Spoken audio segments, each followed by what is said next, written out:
Bonjour, bonjour peuple de Dieu, je vous salue au nom de Jésus-Christ de Nazareth. Que Dieu vous bénisse de partout où vous me suivez. Alors aujourd'hui, sans plus tarder, nous allons aborder ce sujet qui fait la rage, ce sujet qui trouble les peuples de Dieu, ce sujet qui trouble les filles de Dieu, le sujet qui empêche les filles de Dieu de vivre librement leur foi chrétienne en Jésus-Christ, le sujet qui ramène le peuple de Dieu à l'esclavagisme. Alors, sans plus tarder, nous allons lire les livres de 1 Timothée 1, 5 à 11. Notre verset phare, le verset principal, c'est 1 Timothée 2, 9 à 10. Mais nous allons y revenir après. J'ai lu au nom du Seigneur Jésus-Christ. C'est un peu long, je ne sais pas vraiment, compte tenu de nos minutes. Or, la fin de l'ordonnance, c'est l'amour qui procède d'un cœur pur et d'une bonne conscience et d'une foi sincère, dont quelques-uns s'étant écartés se sont détournés à un vain babil, voulant être docteurs de la loi, n'entendant ni ce qu'ils disent, ni ce sur quoi ils insistent.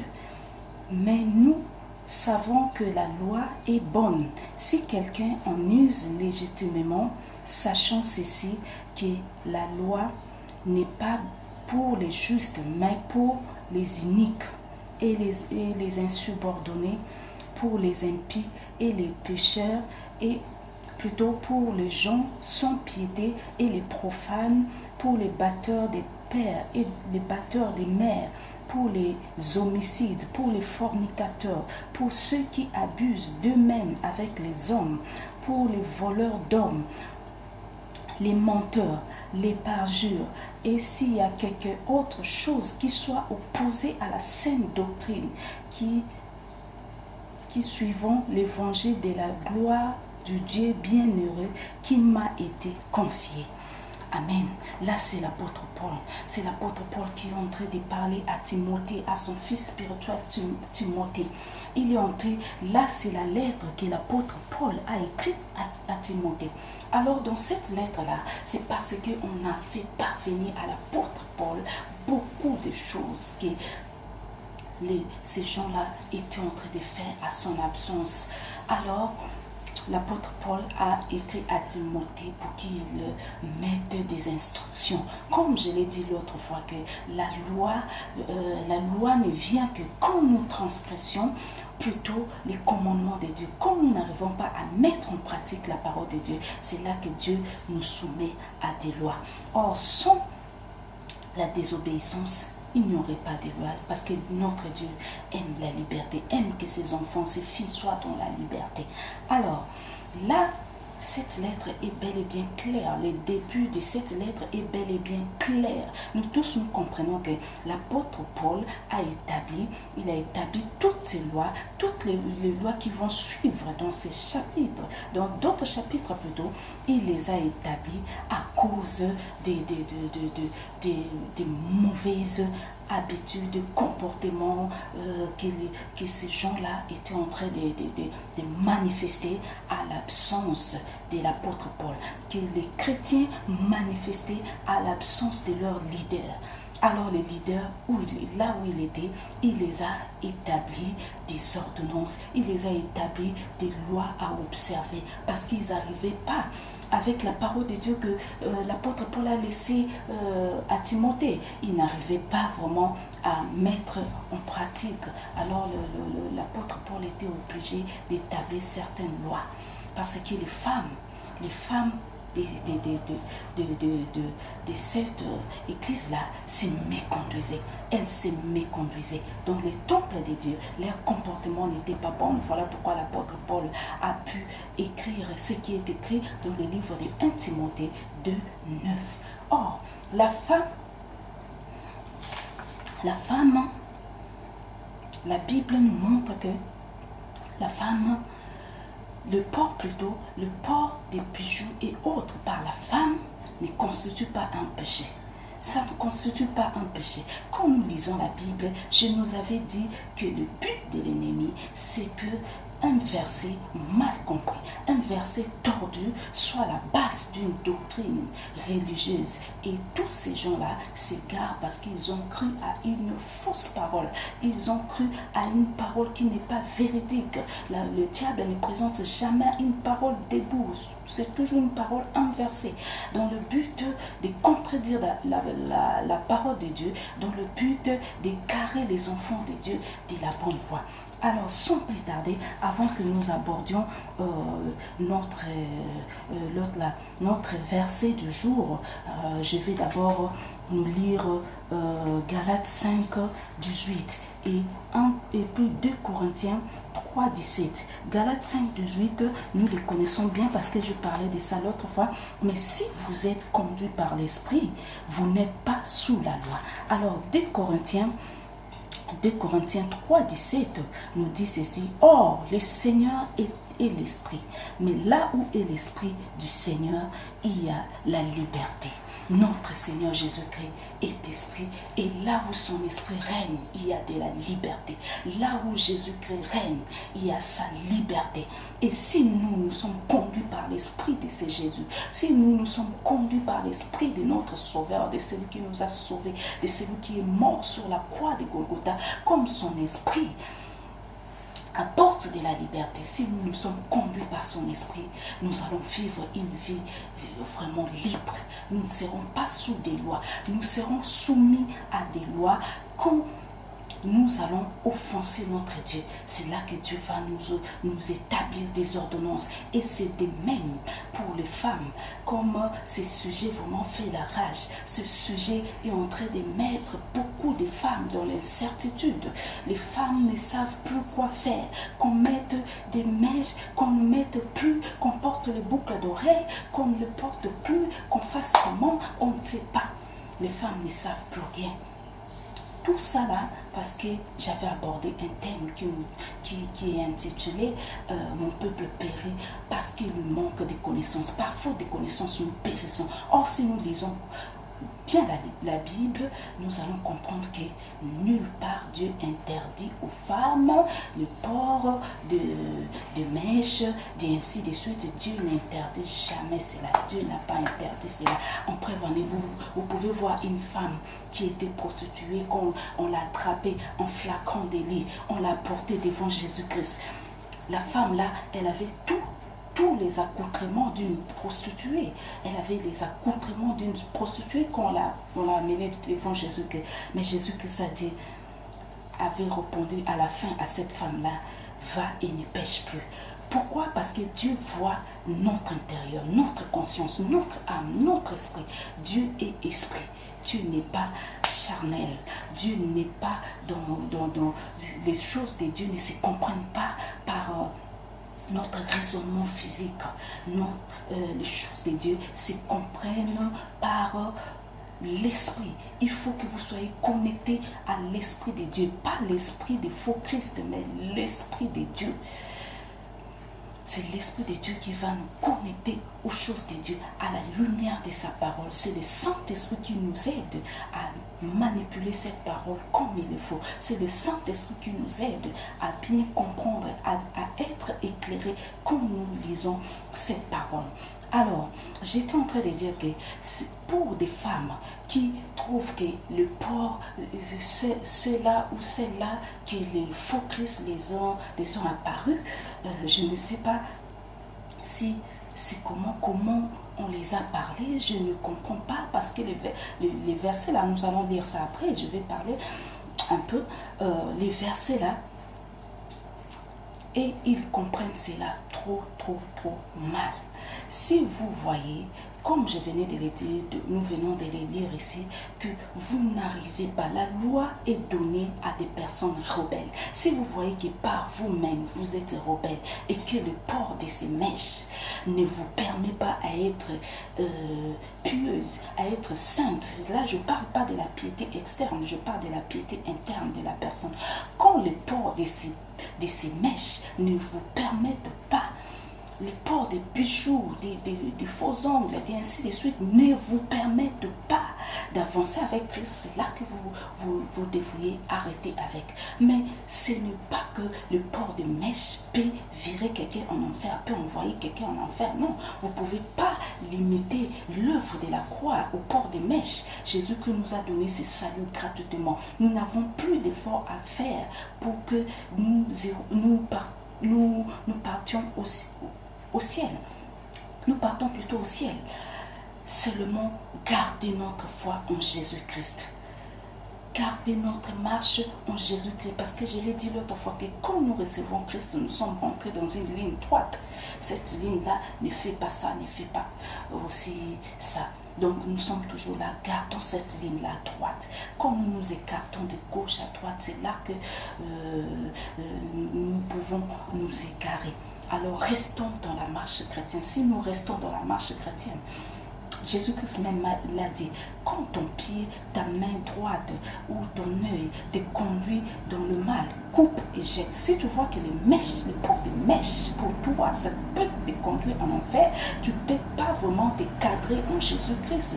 En portant les mèches, quand tu le portes, ta tête tourne. Alors tu peux abandonner parce que ça t'éloigne de cette ligne. Mais moi, quand je porte, je sais que je suis toujours dans les Seigneurs. Ça ne peut pas m'écarter parce que je ne le porte pas dans le but de séduire les gens, ni pour me vanter, ni pour faire quoi que ce soit. Le port n'est pas mauvais, mais c'est le débord qui est mauvais. Quand vous le portez dans le but de séduire les gens, dans le but de vous manifester devant les gens, dans le but de vous vanter, c'est là que ça devient mauvais, ça devient un péché devant Dieu. Et c'est ça qui vous écarte de la voie de Dieu. Alors, sans plus tarder, nous allons aborder nous abordons directement les livres de 1 Timothée. 1 Timothée 2, 9 à 10. C'est vraiment le verset principal. Ok. De même aussi que les femmes séparent d'un costume décent avec pudeur et modestie, non pas de tresses et d'or ou de perles ou d'habillement somptueux, mais par de bonnes œuvres. C'est qu'ici à des femmes qui font profession de servir Dieu. Amen. Là, c'est la parole de l'apôtre Paul à son fils spirituel Timothée. Il est en train de nous dire tout simplement, tout ceci a été écrit parce que, comme je l'ai dit, la loi a été donnée pour des personnes rebelles. Vous savez ce que les femmes là faisaient? Les femmes là commençaient à se vanter pour ce qu'elles mettaient. Pour leurs mèches, comme je venais de le dire tout à l'heure là. Si vous voyez que les ports de vos mèches, de vos bijoux, les ports de vos... Voilà. Vous mettez hors de Christ, bien-aimé, je vous prie d'arrêter. Soyez simple, mieux vaut entrer au ciel avec les bras cassés, avec tout étant naturel, mais pas vous ne le faites pas comme les religieux, vous le faites parce que vous-même vous sentez en vous que quand vous le mettez, votre tête tourne mal. Vous n'arrivez pas, étant jeune fille, quand vous mettez ça, vous êtes fier, vous vous vantez, en tout cas là, ça vous écarte de Dieu. Mais quand vous le mettez dans le but d'être propre, parce que c'est pas dit que comme on est enfant de Dieu, fille de Dieu, on a fait plutôt, un vœu, je ne sais pas, au vieillissement, ou je ne sais pas, vœu de pauvreté. On doit paraître toujours comme l'apôtre Paul le dit. Donc on ne porte plus de jolis vêtements parce qu'on ne doit pas porter les habits somptueux, on ne doit pas faire ceci. Non, non, non. Il faut comprendre l'idée de l'apôtre Paul. L'apôtre Paul le disait parce que ces femmes-là commençaient à se vanter de leurs avoirs. Elles commençaient à venir à l'église servir Dieu dans le but de se faire voir. C'est comme nous voyons, nous constatons aujourd'hui, il y a certaines femmes, pour qu'elles se présentent à l'église, il faut qu'elles payent un nouveau vêtement. S'il n'y a pas un nouveau vêtement, la personne ne va pas à l'église. Là, déjà, c'est un mauvais départ avec Jésus-Christ. Là, je vous dis carrément que vous êtes hors de Jésus-Christ. Avec Christ, Jésus-Christ nous apprend à vivre même dans les manquements. Il nous apprend à vivre même dans l'abondance. Quand je n'en ai pas, je me présente devant mon Dieu tel que je suis. Je ne ferai pas n'importe quoi pour trouver de quoi aller me présenter devant mon Sauveur. Non, il me connaît. C'est lui qui permet à ce que je sois tel qu'il il me voit comme ça là. S'il permet que je manque de vêtements, gloire à lui. S'il permet que je puisse en avoir en abondance, que la gloire lui revienne. Mais Dieu m'apprend à vivre. Tout enfant de Dieu devrait apprendre, parce que c'est ça la ligne de Dieu. Dans la ligne de Dieu, Dieu nous apprend à vivre dans la pauvreté, dans la misère, dans les manquements et même dans l'abondance. Dieu nous apprend à vivre dans ces deux rythmes de vie. Quand ça va mal, Dieu sait nous contenir en lui. Si nous connaissons seulement sa parole, mais si nous ne connaissons pas sa parole, c'est là que nous nous égarons. L'apôtre Paul était en train de dire que les femmes soient aussi vêtues de bonnes. En tout cas, je vais encore le relire pour ne pas m'échapper de quoi que ce soit. De même aussi que les femmes se parent d'un costume décent, avec pudeur et modestie, non pas de tresses et d'or, ou de perles, ou d'habillement somptueux, mais par de bonnes œuvres, ce qu'ici a des femmes qui font profession de servir Dieu. Vous comprenez bien le français de l'apôtre Paul. En tout cas, essayez de voir dans vos dictionnaires, essayez de voir les verbes là séparés. Pareil, séparé. Essayez de regarder, vous verrez que séparé, c'est nul. Nulle part c'est écrit que c'est porté. Non, l'apôtre Paul n'a pas dit que les femmes portent ou que les femmes s'habillent. Il n'a pas dit ça. Comprenez bien, c'est le français, et même si votre Bible est en anglais, je crois que ça a le même sens. Ça garde toujours le même sens. Alors, l'apôtre Paul était en train de dire que la femme puisse soit... Si vous regardez les verbes, c'est séparé, c'est-à-dire que la femme étale, que la femme se vante, que la femme s'embellisse, que la femme se rende agréable. Vous voyez, qu'elle sépare des habits, l'autre là, décent, qu'elle soit décente dans son accoutrement, dans son habillement. Quand on parle de la décence, nos bien-aimés religieux, et ils vont trop loin. Ceux-là qui sont séduits par l'ennemi les a amenés trop loin. Et ils voient que les pantalons, là je suis en pantalon, et ils ne voient que les pantalons. Quand on parle de l'habit somptueux, ce n'est pas les pantalons. Mais plutôt l'habit décent, ce n'est pas les pantalons. Parce qu'à l'époque à laquelle l'apôtre Paul a parlé a écrit cette lettre-là, les pantalons n'existaient pas encore, ni pour les hommes, ni pour les femmes. Comprenez cela. Au cas contraire, vos focus là allez vous faire revenir, même vous faire repartir plutôt à l'autre là. À cette époque-là, commencez à vous habiller, je ne sais, en robe, parce que même à l'époque-là, les hommes s'habillaient en robe, les femmes également étaient habillées en robe, mais il y avait des robes des hommes et celles des femmes. Il y avait une différence. Donc, à notre époque, c'est pareil. Je ne vais pas faire beaucoup de détails là-dessus parce que je suis en train de voir mes minutes, l'autre là. Je ne vais pas vous prendre beaucoup de temps que pour ça. Donc, l'apôtre Paul avait parlé des habits décents. Tu peux être en pantalon, ma soeur, mais tu t'habilles d'une manière décente. Tu ne t'habilles pas pour aller te faire voir. Tu ne t'habilles pas pour aller séduire quelqu'un.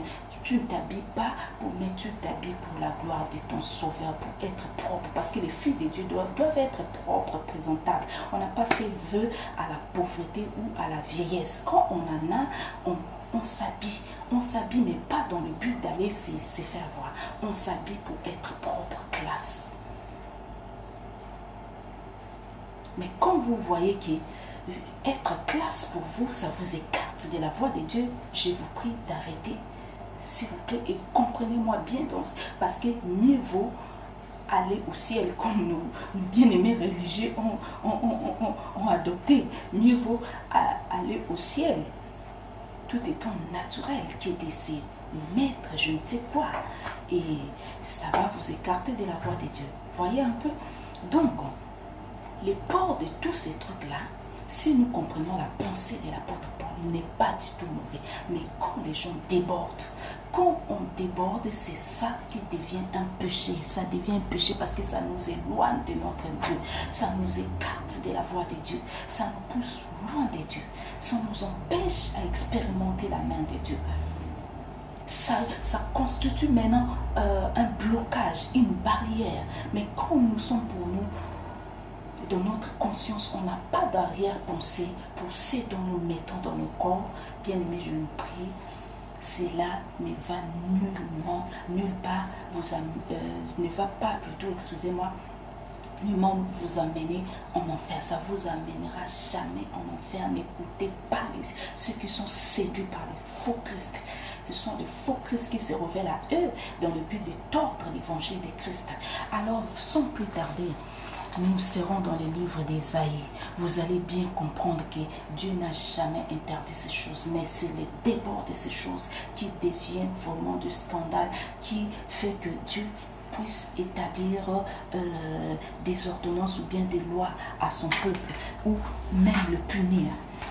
Alors, dans les livres d'Ésaïe 3, 16, nous comprenons que Ésaïe 3, 16, et l'Éternel dit, parce que les filles de Sion sont hautaines et qu'elles marchent les coups tendus et les regards pleins de convoitises et qu'elles marchent allant à petits pas, faisant résonner leurs pieds, le Seigneur rendra chauve les sommets de la tête des filles de Sion et l'Éternel exposera leur nudité en ces jours-là. Le Seigneur ôtera l'ornement des anneaux des pieds et les petits soleils et les petites lunes, les pendeloques, des perles et les bracelets et les voiles et les diadèmes et les chaînettes des pieds et les ceintures et les boîtes des senteurs et les amulettes, les bagues et les anneaux des nez, les vêtements de fête et les tuniques et les manteaux et les bourses et les miroirs et les chemises et les turbans et les voiles de gaz et ainsi de suite. Vraiment, s'il vous plaît, lisez, continuez jusqu'au verset 26 parce que ça nous prend un peu de minutes. Alors, vous comprenez que l'Éternel Dieu n'avait pas d'abord avant interdit aux filles de porter tous ces trucs-là, même des cheveux artificiels. Elle se faisait plutôt de l'autre là. Elle mettait même des chaînettes aux pieds, partout. Lisez ça bien, Ésaïe 3, 16 à 26. Lisez, vous comprendrez. Dieu n'avait jamais interdit cela. Mais quand les filles là commençaient à être hautaines, les filles commençaient à être hautaines en portant les trucs là, quand elle commençait à être hautaine, c'est là que Dieu a trouvé que c'était mauvais. Pourquoi hautaine? Hautaine, c'est-à-dire qu'elle commençait à être fière pour ça. Tout ce qu'elles avaient, ça faisait maintenant leur fierté. Et ça faisait que Dieu devenait en deuxième position. Dieu était en deuxième position et leur fierté était en première position. Voilà tout ce dont Dieu ne veut pas dans la vie de ses filles. Dieu ne veut pas que le port de vos bijoux, de vos mèches, de vos poids, de vos pantalons n'occupe pas la première place de vos cœurs.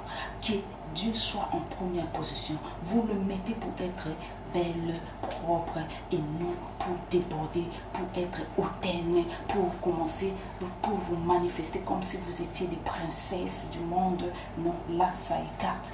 En tout cas, mes sœurs, arrêtons de nous comporter de la sorte. C'est ça qui fait aussi que nos frères religieux puissent marteler là-dessus et que les faux Christ se révèlent aux faux prophètes pour marteler là-dessus. Mais nulle part, le port de ces trucs-là peut vous emmener en enfer. C'est faux et archi faux.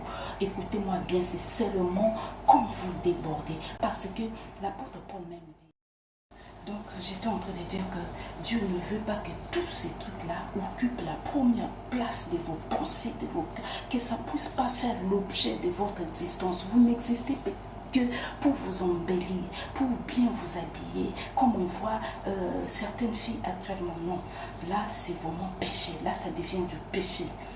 Alors, quand ils disent que tous ces trucs-là viennent du monde des ténèbres, oh, ne portez pas ça parce que ça vient du monde des ténèbres. Ça aussi, c'est un autre point. Ne portez pas ça parce que ça vient du monde des ténèbres. Est-ce que vous connaissez d'où viennent ce que vous mangez?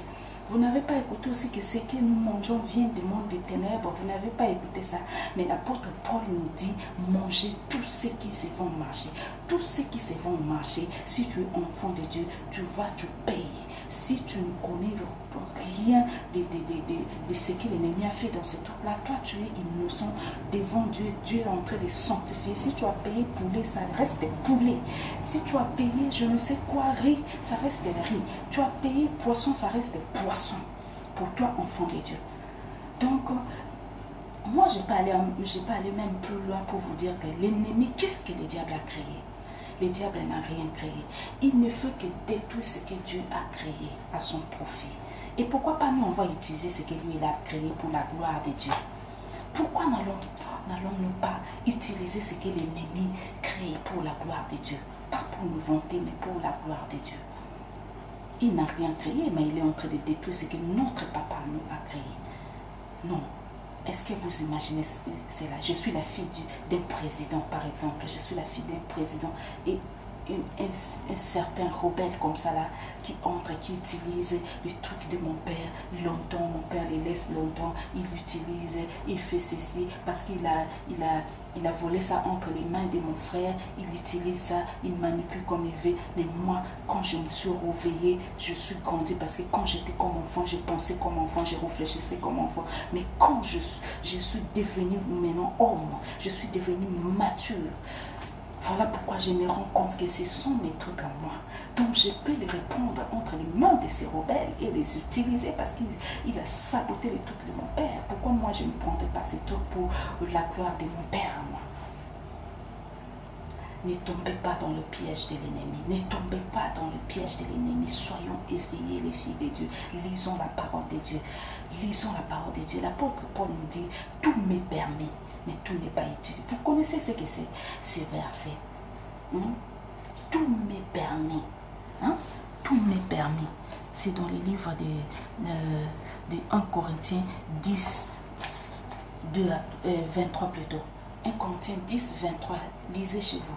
Il dit, tout me permet, mais tout n'est pas utile. Toutes choses me sont permises, mais toutes choses ne sont pas pour l'édification. Vous comprenez cela? Tout me permet, je suis capable de tout faire, mais seulement parce que ça ne m'apporte rien par rapport à la marche que j'ai avec mon Dieu. Voilà pourquoi je ne peux pas me concentrer sur des choses de ce monde. Vous voyez? Donc ne tombez pas dans le piège de l'ennemi, ne tombez pas dans son piège. Tout nous est permis, mais seulement parce que tout n'est pas utile pour nous faire avancer devant Dieu, parce que certains trucs nous limitent, certains trucs nous empêchent d'avancer avec Dieu. Alors comme ça nous empêche, on ne peut pas s'enorgueillir pour les trucs de ce monde, parce que ça nous empêche. Jésus ne fonctionne pas avec les orgueilleux. Jésus ne fonctionne pas avec les gens qui n'ont aucune volonté d'avancer. Donc toutes choses nous sont permises, mais seulement parce que ça, toutes choses ne nous emmènent pas vers Dieu. Voilà pourquoi nous ne sommes pas obligés de tout faire. Nous ne sommes pas obligés. Nous choisissons tous ces dons. Tout ce qui peut plutôt nous amener à l'édification, tout ce qui peut nous faire parvenir à notre Dieu, tout ce qui est mauvais, nous arrêtons. Quand je vois que non, l'excès de table, c'est pas bien pour moi, enfant de Dieu, je laisse. Porter comme une prostituée, c'est pas bien pour moi, enfant de Dieu, je laisse. Parce que ça n'édifie pas, ça n'édifie ni mon frère ni moi. Donc j'abandonne. Mais je peux mettre mes mèches. Tout m'est permis, je peux mettre mes mèches, mais je ne veux pas déborder. Parce que ce n'est pas utile de déborder. Vous voyez, le débord n'est pas utile en Dieu. Du coup, je suis limitée par rapport à ma marche avec Dieu. Tout tourne au fonctionnement de avec mon Jésus-Christ, le fonctionnement que j'ai avec mon Jésus-Christ. Donc, j'insiste encore, si vous voyez que le port de vos mèches, le port de vos pantalons vous empêche d'aller de l'avant, vous pouvez arrêter. Mais nulle part, c'est là est écrit que si vous portez les mèches, vous irez en enfer. Non, non, non, non, non. N'écoutez pas les fausses prophéties. N'écoutez pas les mensonges de l'ennemi qui ne vient que pour vous égarer, pour vous empêcher de vivre votre liberté. Et voilà comment lui, l'ennemi, comment il est en train de rendre toutes ces filles-là jalouses de nous. Parce qu'elles veulent que toute leur vision-là soit acceptée par nous, que nous acceptions cela. Et nous sommes éveillés, nous sommes des filles des présidents, nous sommes des filles du roi des rois. On ne peut pas être manipulé par les ennemis ou bien les enfants des rebelles. Non, on ne peut pas être manipulé par eux. C'est nous qui donnons des lois. Ce n'est pas eux de nous donner des lois, non. Et notre loi nous vient de la parole de Dieu. Notre loi de Dieu doit être imposée au monde. On ne suivra pas les enfants de faux chrétiens, de faux prophètes. On ne va pas suivre leur prophétie. Par rapport à quoi? Pour nous égarer, nous écarter de la voie de Dieu. Ça n'arrivera pas. Alors, soyez bénis. Soyez bénis. Je pense que ce petit partage va vous aider. Si cela vous plaît, alors partagez à vos amis, partagez à vos soeurs, partagez à vos bien-aimés, de peur qu'ils ne se perdent. Et aussi parce que vraiment, beaucoup de gens sont incertains. Si j'arrive à faire cette émission, j'arrive à m'auditionner, c'est parce que beaucoup de gens